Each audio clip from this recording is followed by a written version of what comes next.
Jean-Paul Lam, président de la New Chinatown Foundation, distingués invités, amis de l'UFE et de la New Chinatown Foundation, messieurs et mesdames, bonjour.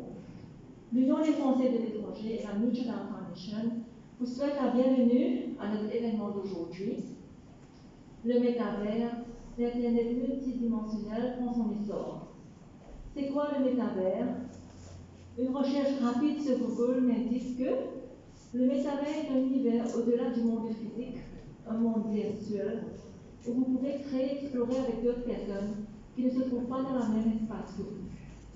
Nous allons plus tard écouter M. Jean Claude, conférencier entrepreneur digital, sur ce fascinant sujet qu'est le métavers. Mais d'abord, j'invite le président de la New Chinatown Foundation, M. Jean-Paul Lam, à dire quelques mots.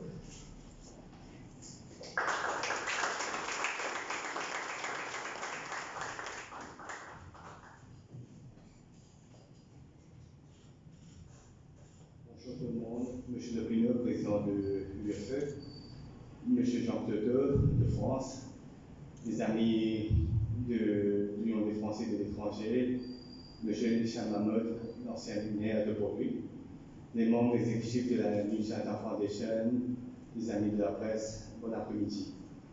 Je suis heureux de vous accueillir, nombreux d'entre vous pour la deuxième fois à notre Chinatown Art Center. Depuis notre cérémonie de signature le 31 janvier 2021, nous avons beaucoup échangé, travaillé et bâti ensemble. Même M. Lopino et l'Union des Français de l'étranger ont été récompensés par la communauté de la New Chinatown Foundation en tant que Best Partner 2021. Et avec les nouvelles troublantes, accablantes et même sanglantes prévalant dans le monde entier, nous croyons fermement que les partenariats et des échanges trilatéraux ou même multilatéraux sont encore plus importants aujourd'hui pour une grande ouverture d'esprit, meilleure compréhension et de la tolérance et du partage. Pour cette raison que nous sommes très heureux d'avoir l'UFE comme notre partenaire stratégique pour bâtir cette communication, cette synergie et d'être le catalyseur et le rassembleur à Maurice pour donner l'exemple peut-être au monde entier. Avant de pouvoir collaborer, construire et investir soi-même, avant tout, nous avons besoin de deux éléments essentiels, le trust, la confiance. La confiance et la confiance entre deux partenaires, la confiance absolue de travailler avec le cœur ouvert, sans penser à soi-même et mettre l'intérêt général en avant. La vision, deuxième élément, savoir où on va, comment y aller et développer quelque chose que, pas pour nous, mais pour la nouvelle génération, pour le pays et même pour un avenir commun et partagé, comme dit souvent son Excellence Xi Jinping. Je crois que le partenariat triangulaire de l'UFE et la New Chinatown Foundation va bâtir et matérialisera en une relation multilatérale. Aujourd'hui, en tant que président de la New Chinatown Foundation, nous avons le grand plaisir d'avoir M. Jean Claude qui nous partagera la vision du métavers à Maurice. Maurice a grand besoin d'un deuxième boom économique, je pense que tout le monde est d'accord, et je crois fortement que ce deuxième boom économique ne sera que possible à travers la jeunesse et la technologie. J'espère que la conférence aujourd'hui va nous inspirer pour nous pousser à devenir des vrais leaders de l'Afrique en secteur de technologie à travers notre volonté d'apprendre, notre réseau international et notre désir de bâtir ensemble avec toute confiance ce nouveau univers de métavers à Maurice. Un grand merci encore à l'UFE et Charles de Lopino pour cette avant-première de la métavers à Maurice.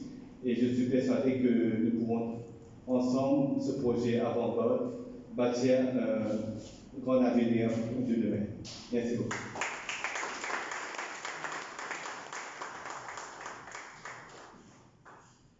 Merci Jean-Paul.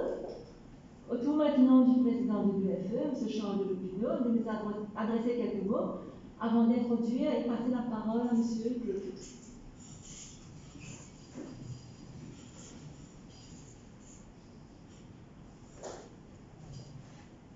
Chers amis, je suis très heureux d'être là aujourd'hui pour cette première conférence sur le métaverse à Maurice. Je souhaiterais tout d'abord remercier mon ami Jean-Paul, président de la New Chinatown Foundation, de nous accueillir ici au Chinatown Art Center mais aussi Kathleen et Yakchini. Merci également à mes amis Daniel, Olivier, Fabrice, du comité de l'UFE qui sont présents et sans lesquels l'UFE ne serait pas aussi rayonnante aujourd'hui. Merci aussi aux membres de l'UFE présents et aux non encore membres qui, je suis sûr, ont prévu de nous rejoindre après cette conférence. J'adresse une pensée toute particulière à ceux qui auraient voulu se joindre à nous, mais qui n'ont pas pu pour des raisons sanitaires. Je garde le meilleur pour la fin. Merci à mon épouse pour son indéfectible soutien. Le 30 janvier 2021, en signant notre partenariat, nous scellions également une amitié. Ceux qui étaient présents ce jour-là se rappellent sans doute mon allusion au célèbre Petit Prince d'Antoine de Saint-Exupéry. Dans cette œuvre, on ne voit pas trop comment un renard et un petit prince, alors que tout oppose, vont finir par se rapprocher et se lier d'amitié. On peut évidemment constater au quotidien que les hommes ont souvent peur de la différence, mais la curiosité de l'autre peut parfois l'emporter. L'amitié peut être un sentiment presque magique qui mêle une foule de notions: complicité, bonheur, rire, écoute, respect, tolérance. Aujourd'hui, je peux vous l'assurer, l'amitié entre l'UFE et la New Canadian Foundation est solide et cela va durer. Bon, pour en venir à notre sujet d'aujourd'hui, cela fait quelque temps que je réfléchis pour trouver un moyen de rendre l'UFE plus attractive aux jeunes. Bien que nous soyons d'éternels adolescents, puisque nous sommes ici aujourd'hui. Après quelques jours de réflexion, je finis par trouver. Reste à savoir si la personne à laquelle je pense va accepter. L'amitié fait son chemin. Être à l'écoute des autres est important. La vie est remplie de surprises. Celle qui nous permet d'être là aujourd'hui en est une. Belle, et elle est la réponse à ma question. Cette surprise se cache derrière cet écran. Merci Jean d'être là. Merci d'avoir accepté sans hésiter de venir parler de ce sujet fort que je cherchais tant. Jean, c'est une incroyable rencontre. Nos routes n'auraient pas dû se croiser.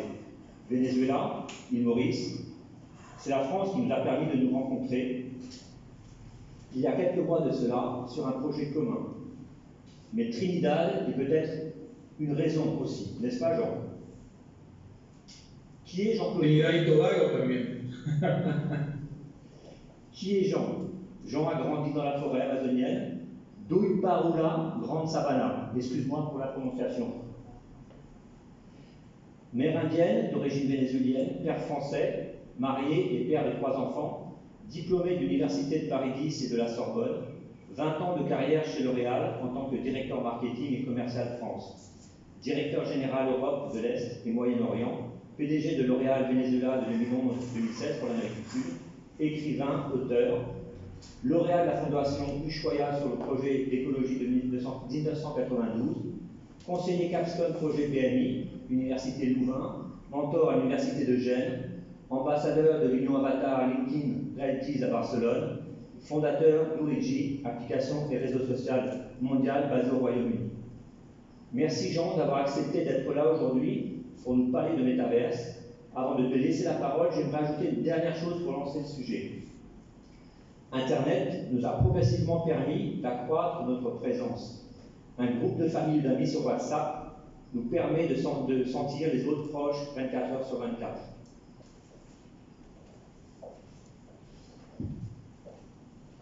Le métaverse est une nouvelle étape d'Internet et nous rappelle l'effet de la lecture. Cela augmente notre capacité à vivre dans d'autres mondes et environnements. Cette augmentation de réalité en mode immersif et hybride ouvre encore plus de possibilités pour s'instruire, se retrouver et créer des nouvelles économies et des dimensions incalculables. Jean, c'est à toi. Le métaverse, l'Internet multidimensionnel prend son essor. Enjeux et perspectives sur l'île Maurice. Merci de votre attention. Bonjour à tous. Je suis très content de partager ce moment et d'une certaine manière, nous dire ensemble, depuis l'île Maurice, qu'on peut constituer un laboratoire sur ce sujet. et sur d'autres. Un laboratoire en tant que nation multiculturelle, un laboratoire en tant que quelles sont les méthodologies pour aborder ces nouvelles technologies qui vont petit à petit prendre place dans, je dirais, 100% de notre vie quotidienne. Alors, pour vous présenter un peu ce qu'on va voir, il faudrait se repositionner, même dans le contexte de 1996, et imaginer que je vous parle de la téléphonie mobile ou d'Internet en 1996, ou de pages web, ou de téléphones intelligents avec des écrans tactiles, avec des applications qui peuvent résoudre plein de problèmes de la vie courante. Et moins de 30 ans plus tard, même beaucoup moins, 20 et quelques années plus tard, nous sommes là où nous sommes. Ce qui est en train de se passer est comparable, c'est-à-dire qu'on est en train de parler d'une troisième phase du développement d'Internet, et nous sommes dans des temps exponentiels. Donc je pense que cette rencontre avec Charles de Lopino, avec vous tous, est aussi une considération de ce que veut dire des temps exponentiels. Tout ce qui est courbe exponentielle et changement exponentiel sont très difficiles à assimiler, et en général, les gens, c'est comme un tsunami, hein, vous dites, tiens, la plage est beaucoup plus étendue, mais les gens en général ne vont pas réagir à l'exponentiel de manière aisée et de manière suffisamment rapide. C'est pour ça que ces rencontres sont tellement importantes. Pour des temps exponentiels, il faut des attitudes, il faut des réunions, il faut des rencontres exponentielles également. Le métavers, c'est la troisième étape d'Internet. Je vais très rapidement le définir ici. S'il y a un quelconque souci de la projection, n'hésitez pas à me le dire. Si vous n'entendez pas bien, c'est bon, vous entendez bien? Faites-moi super, merci beaucoup. Waouh! Un des responsables de Facebook, Andrew Bosworth, dit que le métavers est un ensemble d'espaces virtuels où vous pouvez créer, explorer avec des personnes qui ne sont pas physiquement au même endroit que vous. Évidemment, il parle du point de vue de Facebook. Donc, il va essayer de définir le métavers comme un réseau social. Anoush Jazami, qui est un youtubeur intellectuel digital très connu, il dit que le métavers sera le monde réel dans un futur proche, qui va au-delà. J'adore Christine Moy de JP Morgan. Il n'y a pas un seul monde virtuel, mais plusieurs mondes qui prennent forme pour permettre aux gens d'approfondir et d'étendre les interactions sociales en mode digital. La dernière définition est très juste. Regardons un peu ce que nous dit Mark Zuckerberg dans un entretien un peu malgré lui avec Gary Vee. Il dit: je pense que l'unité atomique dans le métavers, c'est le plus important, la moelle épinière, c'est vous et vos contenus. Votre avatar, vos vêtements numériques, vous pouvez apporter toutes vos affaires dans le métavers. Ceci est important. C'est-à-dire que nous ne sommes pas du tout dans une technologie de navigation un petit peu comme on a pu le vivre jusqu'à maintenant avec la page Internet, avec les applications, avec le smartphone. Ici, nous sommes au centre de ce que veut dire l'individu, la personne, l'identité, que ce soit une personne comme vous et moi, ou une institution, un gouvernement, une entreprise, une marque. Eh bien, elle va aborder cette interaction et cette navigation dans une notion à la première personne. Et ça, c'est capital de commencer ensemble à saisir ce concept d'avatar, de naviguer à la première personne dans des environnements immersifs. Et qu'est-ce qu'on fait avec ça? Comment on fait du business avec ça? Comment on fait de l'éducation avec ça? Comment on fait de la médecine, de la psychologie, du tourisme? Et bien sûr, comment on crée des opportunités économiques. Les entreprises qui sont dans le métavers en ce moment se multiplient de jour en jour. D'ailleurs, je suis à Barcelone à la veille, demain, lundi, démarre le congrès Mobile World Congress, qui est la rencontre autour de la technologie, des startups et des applications une des plus importantes au monde. Et je pourrais vous faire même un compte rendu de ce congrès qui va durer toute la semaine, où nous avons un stand avec Union Avatar. C'est foisonnant, c'est exponentiel. Quand on dit 2021, 10 milliards de dollars en métavers, 2022, 22 milliards de dollars, c'est simple, eh bien, on le voit à l'écran. C'est un foisonnement d'entreprises qui sont en train d'ouvrir des interfaces, de développer des solutions économiques, de travailler sur les avatars à l'identité, bien sûr tout ce qu'on connaît déjà, les réseaux sociaux. Et je voudrais même ajouter que nous sommes dans un contexte de perfect store. Je sais que c'est le contexte, mais c'est un peu le cyclone parfait. Pourquoi? Parce que nous avons eu, bien sûr, le phénomène qu'on a pu voir avec Cambridge Analytica, avec Social Dilemma, par exemple, sur Netflix. Recording in progress. Recording stopped.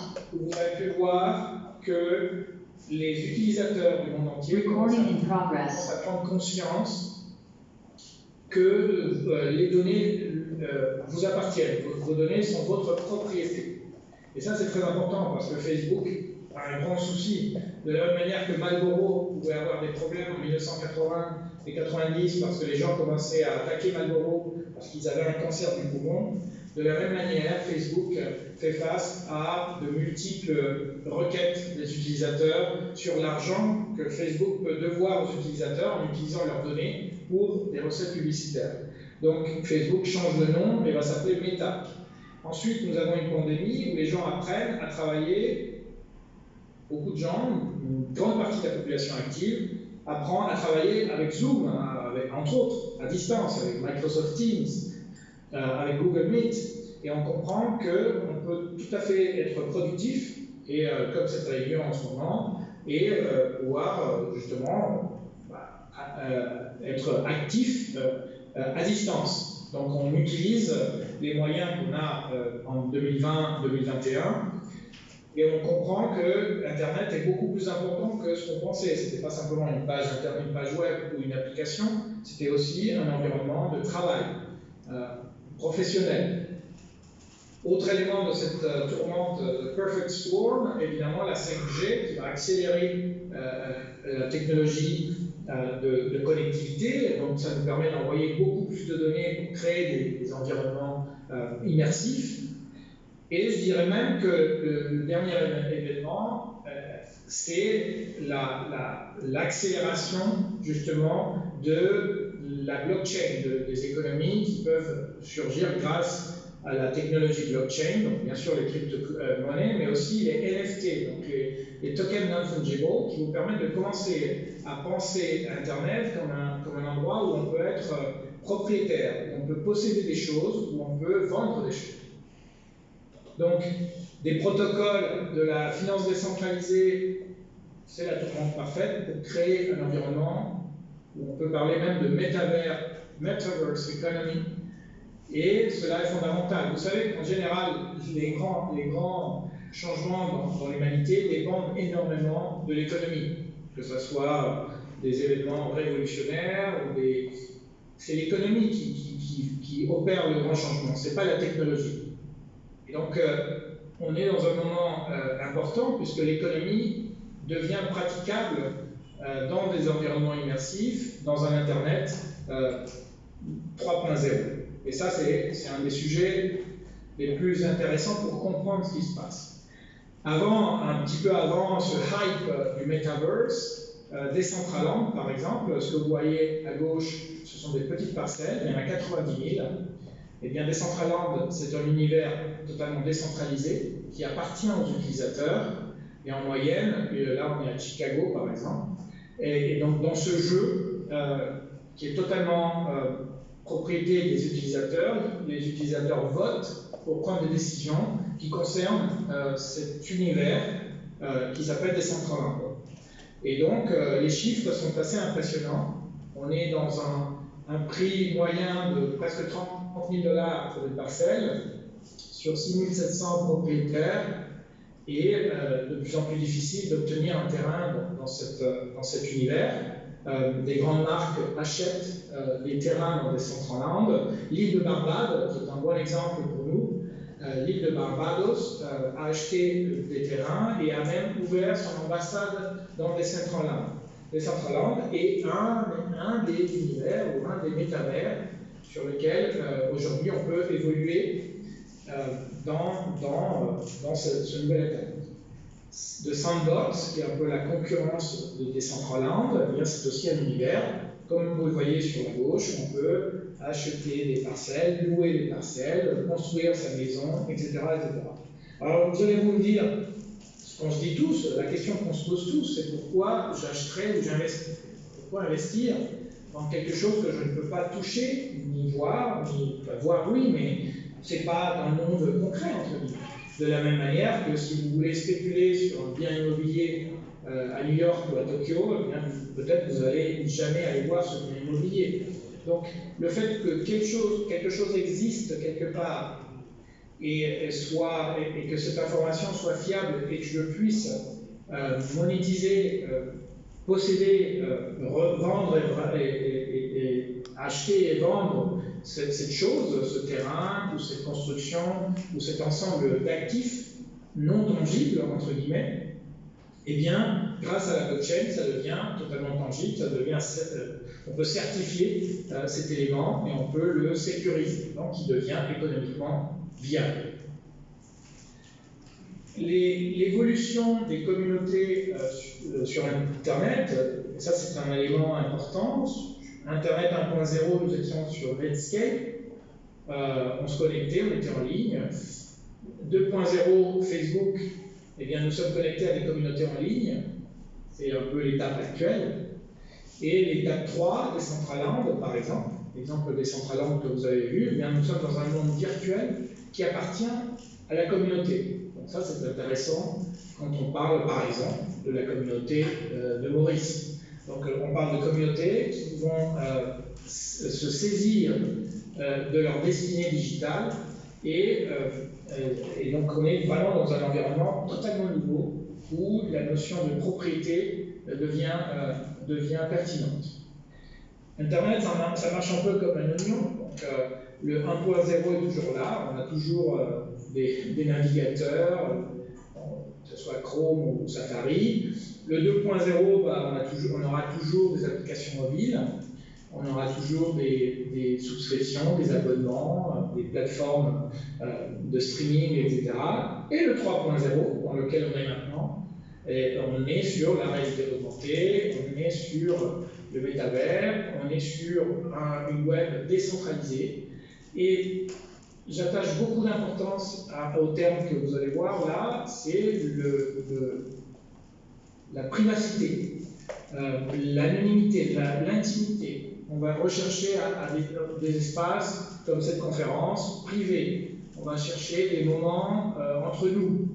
Et ça, c'est très intéressant, et pour le commerce local, et pour les expériences, quelles qu'elles soient, d'un point de vue local.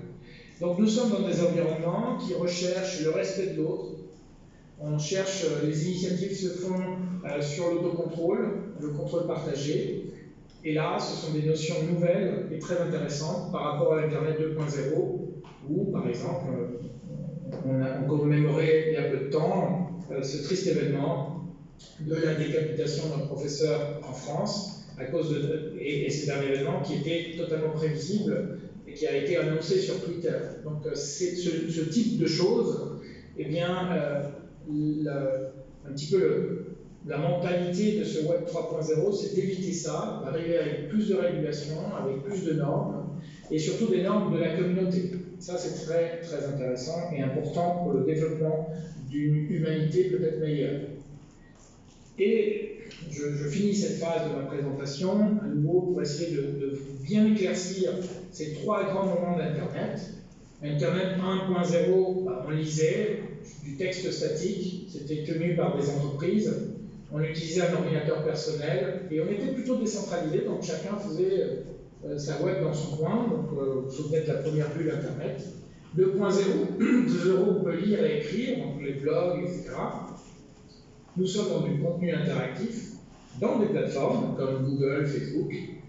Et nous avons un nuage, le fameux cloud, avec nos dispositifs mobiles, centralisés, pardonnez-moi les coquilles.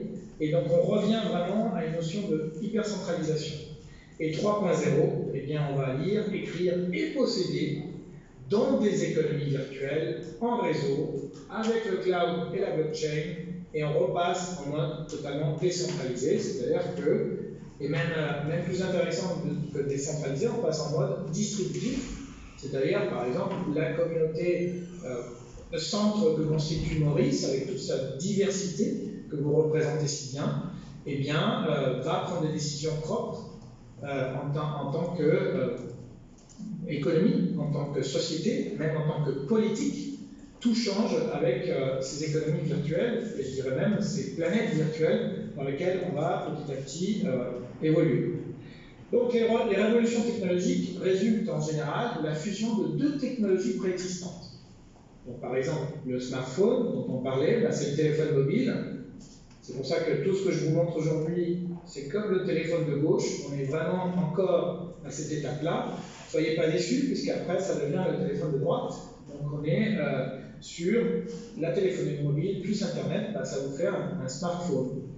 Les voitures autonomes, c'est la voiture plus l'intelligence artificielle qui est en jeu. Et le métavers, eh bien, c'est Internet plus la réalité virtuelle. On va combiner ces deux choses. La réalité virtuelle nous vient de l'industrie des jeux vidéo. Ça fait 30 ans qu'on développe des dispositifs de virtual reality.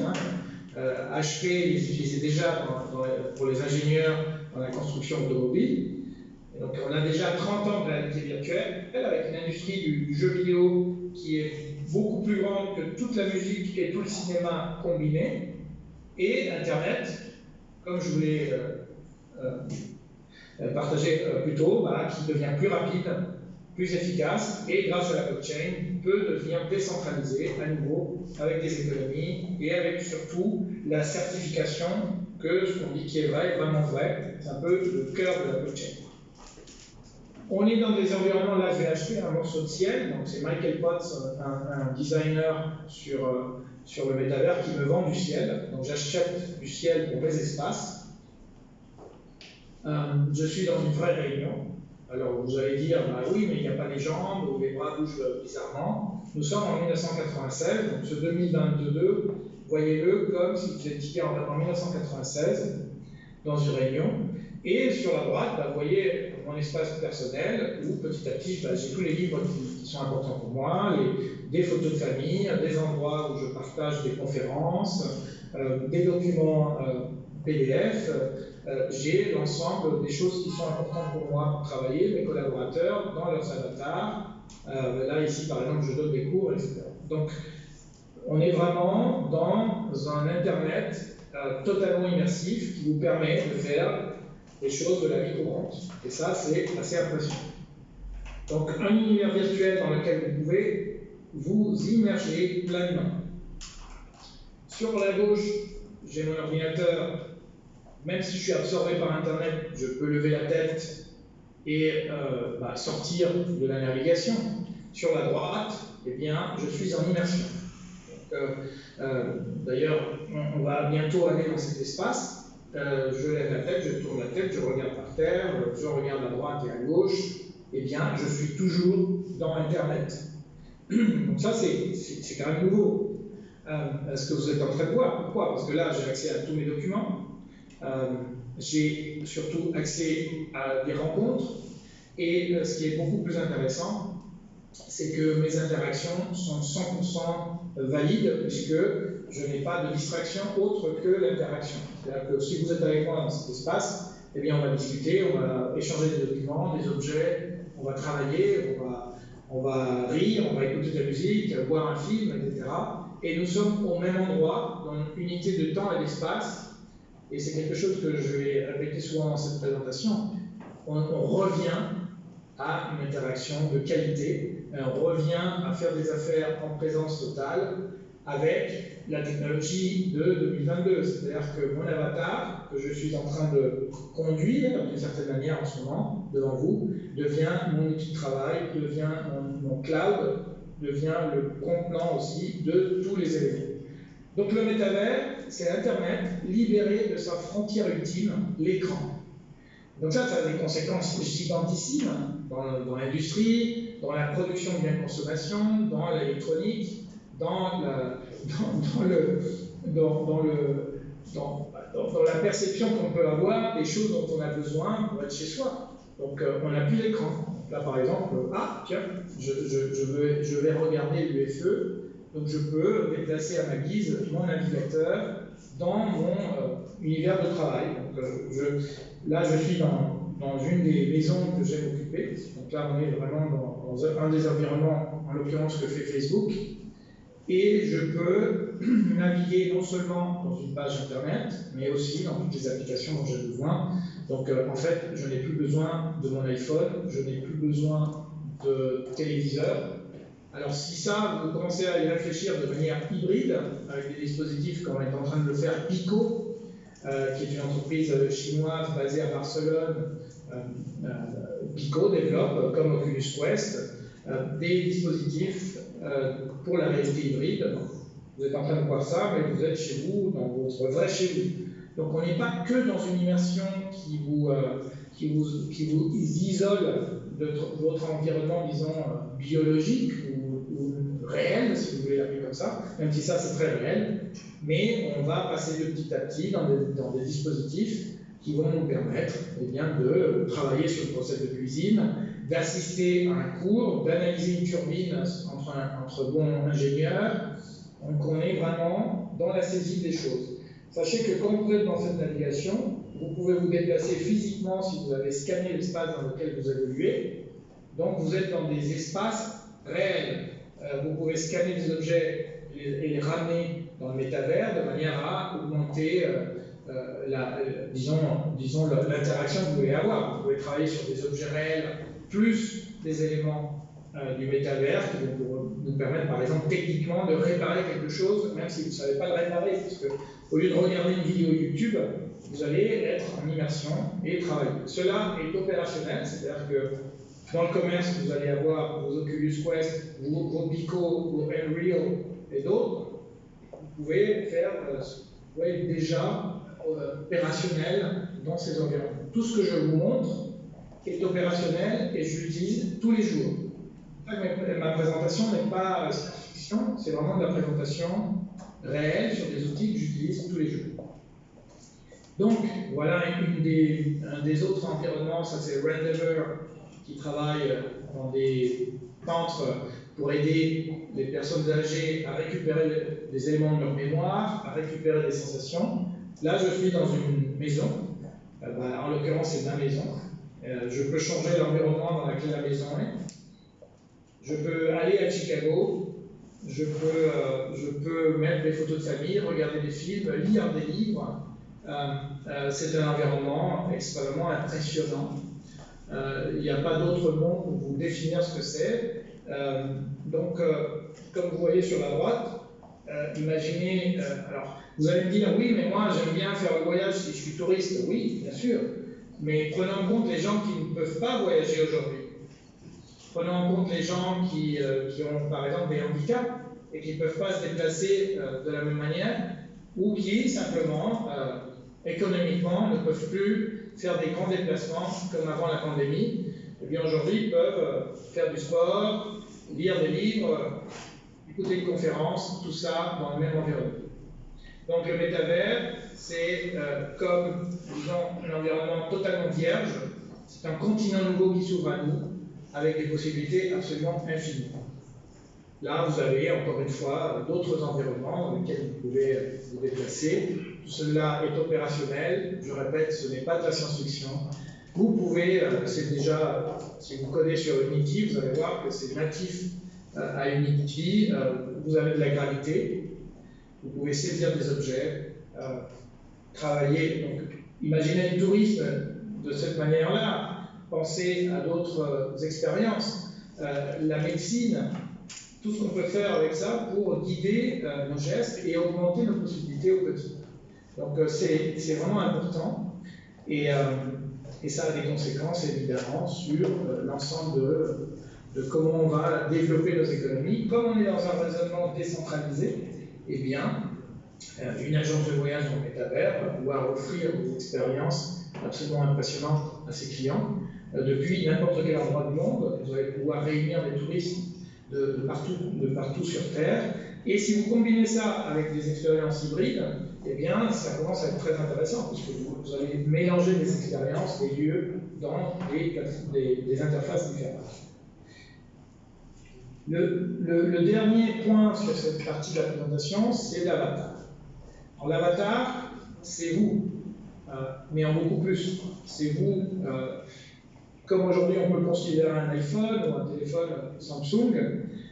Ici, c'est une de mes meilleures amies et mentors, c'est Anoucheh Ansari, qui est une femme astronaute, qui est d'ailleurs la première femme à être allée dans l'espace par ses propres moyens. Et avec Anoucheh, une fois, on discutait et puis on rigolait parce qu'on se disait, est-ce qu'il y aura un iPhone 25? Vous savez que tous les ans, il y a un nouvel iPhone qui ressemble beaucoup à l'ancien iPhone, mais c'est pas grave. Mais enfin, est-ce qu'il y aura un iPhone 25? Et la réponse est non. Il n'y aura pas d'iPhone 25. Si vous pensez qu'il y aura un iPhone 25, c'est que vous n'êtes pas en train de prendre en compte ce qui est en train de se passer dans cette évolution d'Internet.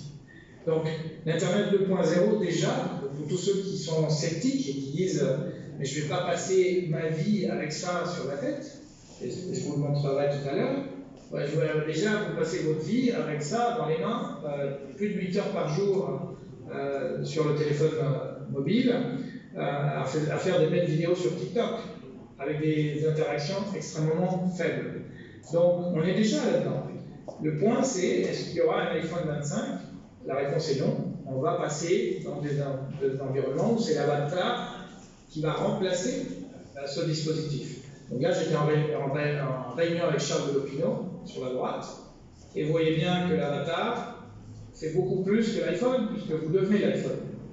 C'est vous, la plateforme.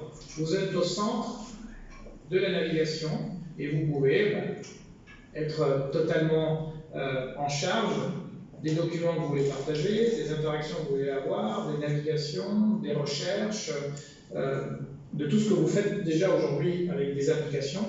Là, vous le faites avec vos mains, avec vos propres mains.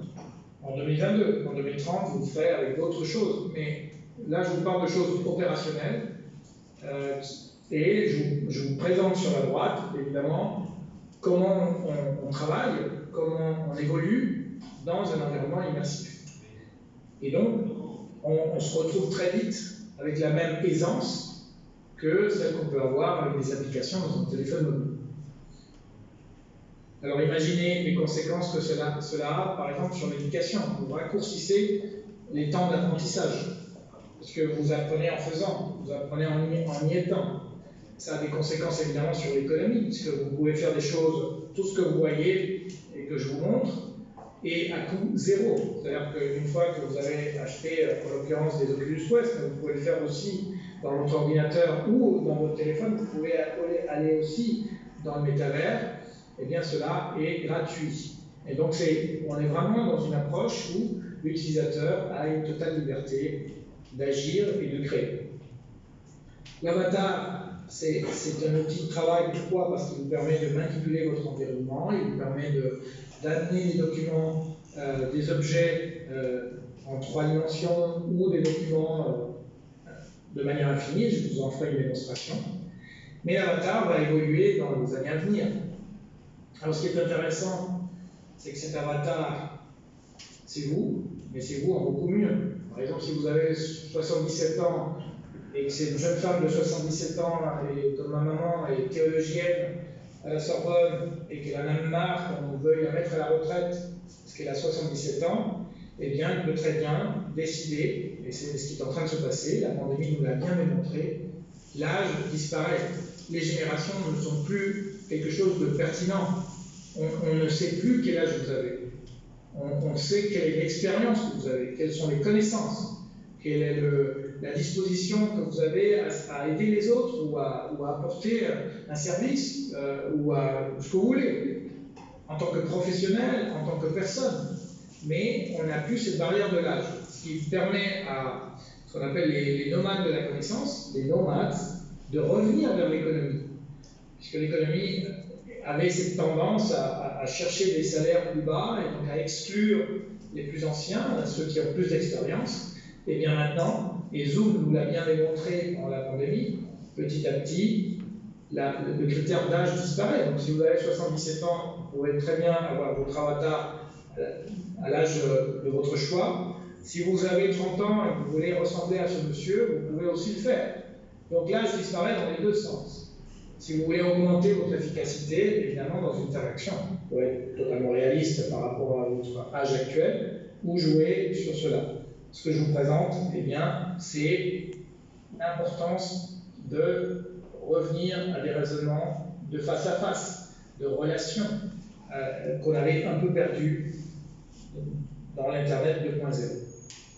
Donc la consommation va évidemment changer. On va continuer à acheter des choses, oui, mais différemment, parce qu'on veut acheter des choses qui évidemment nous servent dans ces nouveaux espaces de vie que constitue le métavers. Et je rajouterais que votre vie biologique, votre vie, disons, réelle, comme on la connaît aujourd'hui, eh bien, elle devient d'autant plus pertinente, puisque je vous parle de mon point de vue, de mon expérience. Ça fait 120 jours que je suis plus de 3 heures par jour en immersion. Eh bien, j'accorde beaucoup plus d'intérêt et de temps aux expériences réelles. Donc, bizarrement, je suis moins dans le multitask du téléphone portable et je suis beaucoup plus dans l'expérience réelle. Et je suis plus dans une réflexion à, ok, qu'est-ce que j'aime de ma vie, dans ma vie de tous les jours, que je veux amener dans mes espaces virtuels, dans le métavers, d'un point de vue personnel, mais aussi d'un point de vue business. Donc, vous construisez des espaces. Là, par exemple, sur Glue, vous avez votre propre bungalow. Tout ce que vous voyez au fond à l'horizon, ce sont d'autres bungalows. Et vous construisez des communautés, des villages. Sur Origine, nous sommes en train de travailler sur ce concept. Au lieu de chercher sur réseau social où vous voulez 1 million de followers, vous êtes prêt à vous dénuder sur la voie publique et digitale pour avoir des followers, et bien dans le métavers, c'est tout l'inverse. Vous voulez des espaces de qualité avec des gens proactifs qui vous apportent de l'énergie positive, des contenus, qui vous apportent de la connaissance et qui vous permettent de grandir. Donc les conséquences sont évidentes d'un point de vue industriel, d'un point de vue économique, elles sont évidentes. Je l'espère qu'elles sont aussi évidentes pour la préservation de la planète et qu'on pourra aussi lutter contre cette crise climatique grâce à l'évolution des univers virtuels et des économies virtuelles. Sur le business, eh bien, les transactions, plus de 54 milliards de dollars sont dépensés en biens virtuels en 2021, donc c'est le double de ce qu'on a dépensé en musique. Alors, un exemple sur Roblox, on est déjà à 60 milliards de messages. Le PIB de Second Life, qui est un pré-métavers, à l'époque on parlait de cyberespace, est de 650 millions de dollars. Et les créateurs sur Second Life, par exemple, un des logos, je vous ai montré au début, eh bien, ont reçu 80 millions de dollars en 2021. Les fameux tokens ou jetons non fungibles, c'est l'objet unique inscrit sur la blockchain qui nous permet de créer d'une certaine manière des titres de propriété grâce à la blockchain et de pouvoir offrir en contrepartie des services à votre communauté, etc. On parle de 41 milliards de dollars de capitalisation. Et bon, on est dans des expériences avec des nouveaux partenariats stratégiques entre le monde réel et le monde virtuel pour créer du business.